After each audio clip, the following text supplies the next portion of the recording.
días.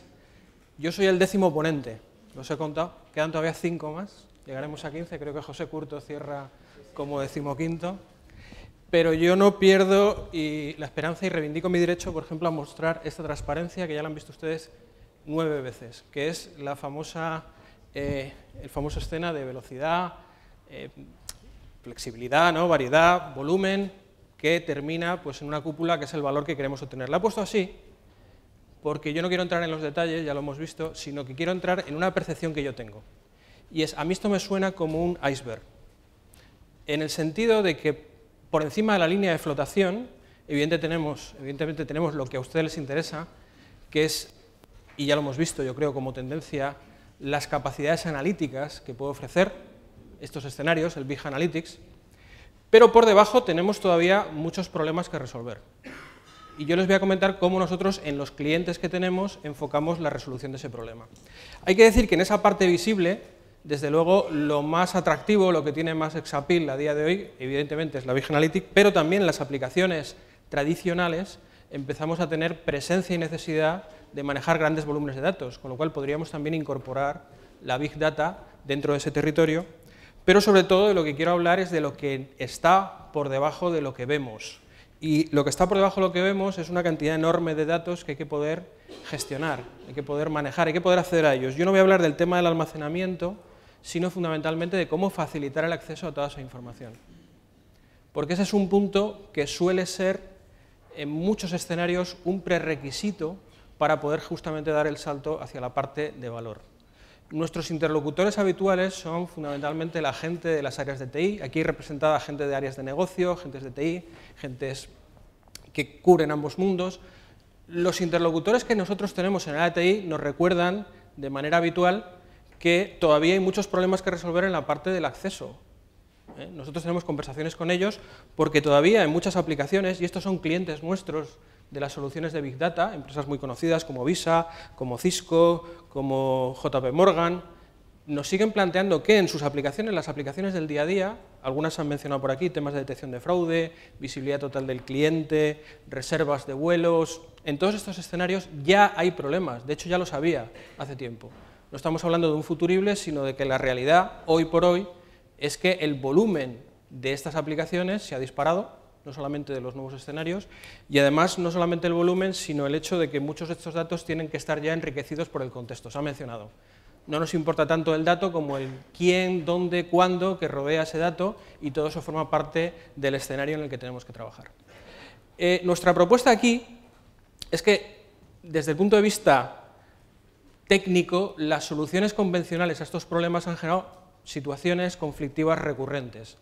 Lo que nosotros vemos es que este tipo de aplicaciones, cuando se les plantea la combinación con un escenario de Big Data, acaban siempre en lo mismo. Aplicaciones muy lentas, desde el punto de vista, por ejemplo, de los administradores de sistema, situaciones de latencia impredecible, donde no se sabe muy bien de repente por qué se para y por qué durante unos segundos aquello no tiene respuesta, y como reacción a esto, unos escenarios desde el punto de vista administrativo muy complejo. Intentamos arreglar las cosas haciendo nuevas formas de despliegue, pero al final es un quebradero de cabeza para, por ejemplo, los responsables de sistemas. Y esto es lo que está ocurriendo a día de hoy. Esto, desde luego, no se resuelve muy bien con las técnicas de fuerza bruta. Hasta hace muy poco tiempo la técnica habitual para resolver esto era la fuerza bruta, más madera, más máquinas, por ejemplo, desde el punto de vista de la distribución, más complejidad. Pero en cualquier caso, todo esto revela que nuestras aplicaciones y la arquitectura tradicional de datos para soportar esas aplicaciones, como hemos visto a lo largo de la mañana, pues ha llegado a un cierto límite. Ha llegado a un cierto límite tanto desde el punto de vista de la velocidad, como de la escala, como de la flexibilidad. Ni en los tipos de datos que estamos manejando están preparados en nuestras tecnologías convencionales para poder hacer frente a esto, son costosas de escalar, el tema del tiempo diferido, lo que ya conocen. Así que, desde el punto de vista de lo que podemos hacer, a nosotros nos preocupa una transición viable desde lo que tenemos a día de hoy en nuestras instalaciones a lo que podríamos llegar a tener si pudiésemos mejorar drásticamente los tiempos de acceso. Yo estoy completamente de acuerdo en que la aproximación futura de Big Data será una aproximación parcialmente disruptiva.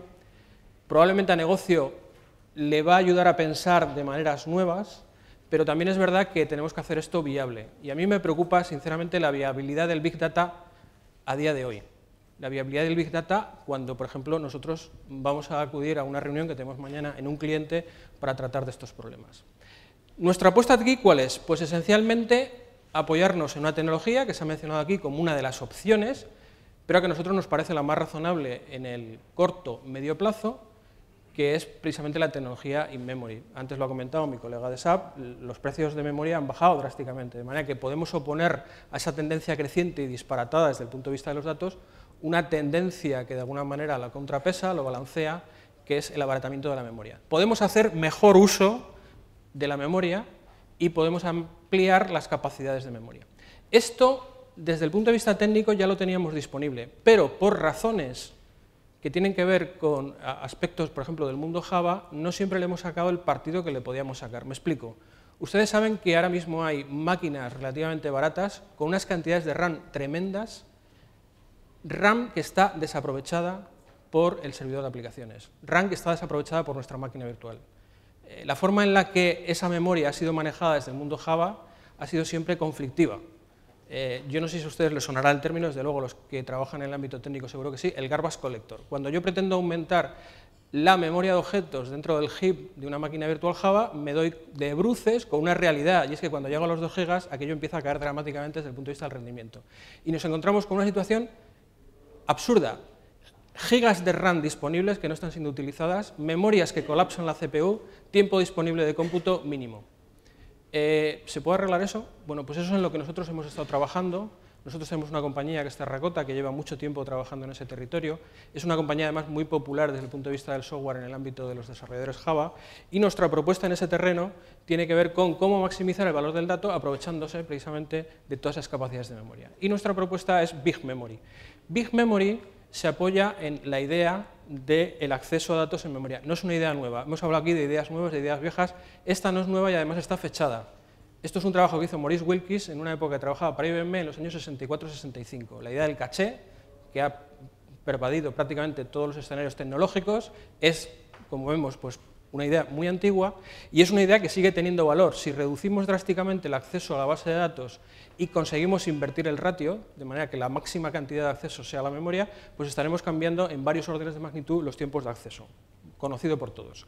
La cuestión es cómo manejar esto para precisamente ayudarnos a poder gestionar esa cantidad enorme de información. Y ahí es donde entra nuestra propuesta de combinar las capacidades, precio, escenario de memoria actual, las necesidades del Big Data, en un planteamiento de computación en memoria que sea asequible, que sea mucho más barato que otras alternativas y que además cumpla con los requisitos desde el punto de vista de, por ejemplo, exigencia en el ámbito de los datos que una empresa suele tener. Es decir, estamos hablando de poder manejar teras en memoria, con el impacto que tiene eso desde el punto de vista del acceso a los datos, y además poderlo hacer manteniendo los principios que históricamente, como hemos trabajado con datos, hemos mantenido desde el punto de vista de la transaccionalidad, la alta disponibilidad, la consistencia, todos estos aspectos. Al final, ¿qué es lo que hay detrás de Big Memory? Pues una nueva arquitectura de datos donde entre las aplicaciones y los sistemas de almacenamiento actuales creamos una plataforma de gestión en memoria, una plataforma genérica. No estamos hablando de ligado a determinado tipo de producto, sino una plataforma genérica, apoyado en tecnología Java, de forma que podamos empezar a entender desde el punto de vista de las aplicaciones de los datos como algo directamente accesible, directamente manejable y con tiempos de acceso muy corto. Eso, por supuesto, no elimina las bases, los gestores de base de datos, simplemente lo resitúa en otro plano, que es lo que los anglosajones llaman un system of record, es decir, es una capa que yo sigo necesitando desde el punto de vista de ciertas características de persistencia, pero que es una capa a la que mis aplicaciones no están accediendo. Mis aplicaciones están trabajando y manejando los datos en memoria. Insisto, estamos hablando de una plataforma con capacidad para manejar varios teras. Y que sigue siendo un escenario todavía de mucha aplicación. Es decir, todavía hay mucho que resolver en el plano de los teras antes de poder llegar a los petas. En el plano de los teras las empresas ahora mismo tienen problemas de tiempo de respuesta reales, que es justamente lo que resolvemos a través de Big Memory. ¿Qué es lo que hay detrás de Big Memory? Pues esencialmente, como les decía antes, una extensión dentro del ámbito de las máquinas virtuales Java que me permite direccionar como área de memoria caché cantidades que van mucho más allá de lo que soporta la memoria nativa o la memoria de objetos del heap, sin los problemas típicos de rendimiento. Es decir, podemos incorporar dentro de los servidores de aplicaciones de los entornos Java ese área de memoria direccionable por Java y que permite manejar pues, varios gigas de información. Esto lo podemos hacer de manera específica con, vamos a decir así, áreas de memoria locales, pero también podemos ir a un entorno de grandes servidores con áreas de memoria compartidas, y es aquí donde entramos en el terreno de los 10 teras, los 12 teras, los 20 teras, de manera que toda esta información pueda ser manejada en un caché que combina capacidades locales y capacidades distribuidas. ¿Cuál es nuestra obsesión? Que esto sea, desde el punto de vista técnico-económico, asequible. Es decir, primero, no requerimos servidores específicos, son máquinas hardware dentro de lo que entenderíamos por el ámbito de las commodity. No requerimos nada más que una máquina virtual Java estándar. Esto no se apoya en máquinas virtuales modificadas, utiliza tecnología Java que está presente desde la versión 1.5, de manera que no hay más exigencia que el que pueda funcionar típicamente una máquina virtual Java estándar, y por supuesto lo que buscamos es atacar los tres problemas. El problema de la escalabilidad, esto puede escalar desde clientes en donde estamos trabajando, por ejemplo, con medio tera o 3/4 de tera, hasta varios teras. Estamos hablando también de alta disponibilidad. Siempre hay cierto temor al hecho de que si los datos están en memoria, desde el punto de vista de la disponibilidad, podemos entrar en riesgo. Nosotros tenemos en clientes muy grandes, por ejemplo Sabre, que es uno de los mayores sistemas de reservas de vuelos del mundo, el competidor, digamos, americano de Amadeus, donde se están dando niveles de disponibilidad de 4/9 y 5/9, es decir, ratios desde el punto de vista de la garantía completamente equivalentes a soluciones convencionales, y también, y esto es muy importante porque antes se mencionó, con consistencia adaptable.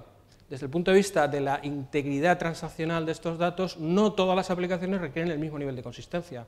Podemos ser totalmente inconsistentes, parcialmente inconsistentes, relativamente consistentes o completamente consistentes. Y les pongo un ejemplo de otro cliente nuestro que es News Corporation, la cadena de medios de Rupert Murdoch, donde no es lo mismo la información que puede estar, por ejemplo, en una página de relativamente poca trascendencia, donde se puede mantener una inconsistencia temporal. No es lo mismo hablar de, por ejemplo, encuestas que se hace a los lectores, donde necesitamos un mayor nivel de consistencia, y por supuesto no es lo mismo cuando estamos pagando una suscripción anual, donde ahí no puede haber ninguna inconsistencia. Entonces nosotros podemos entender desde el punto de vista del dato su nivel de consistencia y adaptar estas capacidades a esa naturaleza. Esto es esencialmente lo que es Big Memory, y desde luego es una buena idea como forma de empezar a manejar grandes volúmenes de datos sin necesidad de incurrir en transformaciones drásticas o dramáticas. Con una facilidad de administración razonable. Es una buena idea porque nos permite manejar muchas cosas de las que aquí se han dicho. Por ejemplo, acelerar los procesos, por ejemplo, reducir desde el punto de vista de infraestructura el impacto que puede tener el crecimiento en el territorio, por ejemplo, de los servidores mainframe, de los gestores de base de datos. El tema también muy importante de hacer más información visible desde el punto de vista del negocio y la operación hacia los potenciales usuarios, y también otro tema que ha surgido en alguno de los ponentes, que es cómo hacer que todo esto sea escalable en un territorio donde cada vez va a haber más dispositivos de acceso, más dispositivos móviles y además con capacidad, por ejemplo, para poder operar en cloud. Esta es una buena idea, y lo que es importante, y esto es lo que cambia, es que a partir de ahora, ustedes desarrolladores, y aquí me dijo específicamente a los desarrolladores de aplicaciones, no tanto a la gente de negocio, podemos empezar a diseñar aplicaciones partiendo de suposiciones que hasta ahora no eran viables. Es decir, a partir de ese escenario podemos asumir, por ejemplo, que podemos disminuir los tiempos de acceso a los datos drásticamente. Por ejemplo, podemos manejar simultáneamente los datos y el contexto. Y también, y esto es crítico, podemos entrar en niveles de detalle que hasta ahora no teníamos permitido. Muchas veces hemos trabajado con niveles de agregación simplemente porque éramos incapaces de llegar a esa última milla del dato. Podemos empezar a trabajar ahí, y esto también tiene valor. Podemos empezar a eliminar ciertas restricciones que TI a veces impone, por razones obvias, desde el punto de vista del rendimiento, a ciertas preguntas por partes del negocio. Entonces, todo esto no deja de ser un cambio de mentalidad que supone que ahora mismo, desde el punto de vista del negocio, me puedo plantear otras cosas. ¿Y qué cosas estamos viendo que se está planteando el negocio con esta tecnología? Pues un cambio revolucionario, no necesariamente, una vuelta de tuerca a lo que siempre han querido hacer y hasta ahora no se podían permitir. Por ejemplo, clientes nuestros que están utilizando esta tecnología que se plantean detección de fraude en tiempos cortísimos, de minutos a segundos. De minutos a segundos quiere decir que detecto al defraudador en tienda, no sale de la tienda. No tengo que esperar varios minutos para establecer una correlación de ciertos tipos de información y decidir, esta tarjeta la han clonado, no, lo puedo hacer en tienda. ¿Esto es un cambio disruptivo del negocio? No. pero sí que es una necesidad imperiosa si queremos disminuir drásticamente el impacto. Otro aspecto, por ejemplo, la gestión de riesgos, se ha mencionado aquí. Un caso que les comentaba, el caso de Sabre, cómo manejar cada vez más reservas en línea, cómo habilitar esos sistemas a cada vez más operadores turísticos, a más tiendas, a más agencias de viaje, sin incurrir en un crecimiento excesivo en los costes. Eso también significa, hoy por hoy, Big Data. Y también, como no, el poder predecir comportamientos potencialmente conflictivos en el futuro con tiempo suficiente para poder reaccionar. Y eso al final quiere decir reducir los costes, por ejemplo, de atención a clientes, en centros de atención a clientes. Todo esto, yo desde luego, no sé ustedes, yo no lo veo estrictamente como una revolución, pero sí como una necesidad imperiosa del negocio. Y esto a día de hoy se puede hacer con tecnología razonable, aprovechándose de la computación en memoria. Esto es lo que queríamos contarles y, sobre todo, entender que esto a los tres ámbitos le ofrece solución. A los desarrolladores, porque les permite construir aplicaciones sin tener que cambiar drásticamente su forma de pensar. Poder trabajar en diversas escalas sin que eso implique un replanteamiento del código. A la gente de TI, porque le permite dormir, sinceramente. Esto es escalabilidad sin sobresaltos. Esto no es un arco de iglesia, es algo que permite, de una forma simple, manejar cuestiones críticas y, desde luego, permite hacerlo predecible. Ustedes ahora mismo pueden acceder a un punto de información que tenemos donde hemos desayunado esta mañana, tenemos ahí referencias, tenemos ahí informes, tenemos el acceso a la web, pueden ustedes ver, por ejemplo, lo lineal que es el comportamiento de estas soluciones a medida que van creciendo los datos, de manera que no hay sorpresas.